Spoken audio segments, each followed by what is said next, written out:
ট্রাম্পের শুল্কের চাপ সামলাতে মূল্যস্ফীতি নিয়ন্ত্রণ, সুধার হ্রাস ও জিএসটি সংস্কার করেছে নয়াদিল্লি। গেল ৮ বছরের মধ্যে সবচেয়ে কম দেশটির মূল্যস্ফীতি। নির্বাচনের আগে $3.25 ট্রিলিয়ন স্থানীয় বাজারে ভোক্তাদের চাপমুক্ত রাখতে চলছে নানা আয়োজন।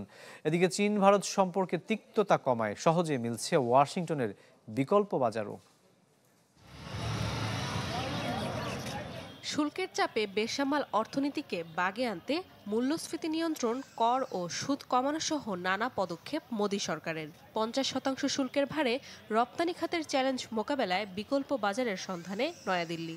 সেই সাথে নির্বাচন সামনে রেখে ভারতীয়দের মন জয়ে অর্থনীতির রূপ পরিবর্তনের অভিপ্রায়ে মাঠে নরেন্দ্র মোদী। অর্থনীতিকে শক্তিশালী করতে ভারত সরকারের নজর মূল্যস্ফীতি নিয়ন্ত্রণ। তথ্য বলছে, গেল জুলাইয়ে সার্বিকভাবে পণ্যের দাম বেড়েছে 1.6%। এই হার গেল 8 বছরের মাঝে সর্বনিম্ন, যার কারণ গেল মৌসুমে বাড়তি উৎপাদন ও সরবরাহ।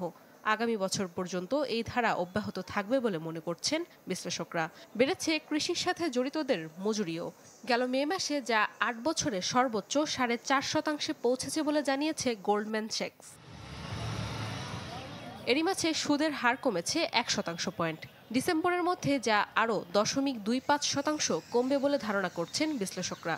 নতুন করে জিএসটি সংস্কারের ঘোষণা অনেকটাই স্বস্তি এনেছে ভারতীয়দের মনে। দীপাবলির উপহার হিসেবে করহারের এমন সংস্কারে দাম কমবে নিত্য প্রয়োজনীয় নানা পণ্যের, যাকে কাজে লাগিয়ে শুধু অর্থনীতি শক্তিশালীকরণ নয়, বরং ভোট আদায়ের মাধ্যম হিসেবে দেখছে মোদী সরকার।